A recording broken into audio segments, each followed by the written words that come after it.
शेर बनाने का अपराध किसने किया। कुसुमपुर नगर में एक राजा राज्य करता था। उसके नगर में एक ब्राह्मण था जिसके 4 बेटे थे। लड़कों के सयाने होने पर ब्राह्मण मर गया और ब्राह्मणी उसके साथ सती हो गई।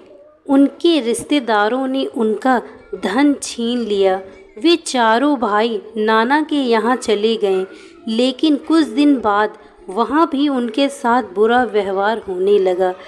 तब सबने मिलकर सोचा कि कोई विद्या सीखनी चाहिए। यह सोच करके चारों 4 दिशाओं में चल दिए।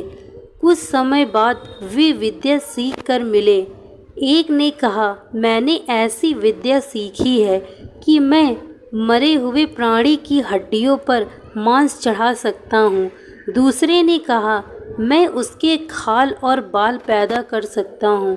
तीसरे ने कहा, मैं उसके सारे अंग बना सकता हूँ। चौथा बोला, मैं उसमें जान डाल सकता हूँ। फिर वे अपनी विद्या की परीक्षा लेने जंगल में गए। वहाँ उन्हें एक मरे शेर की हड्डियाँ मिली। उन्होंने उसे बिना पहचाने ही उठा लिया। एक ने मांस डाला, दूसरे ने खाल और बाल पैदा किए, तीसरे ने सारे अंग बनाए और चौथे ने उसमें प्राण डाल दिए। शेर जीवित हो उठा और सबको खा गया।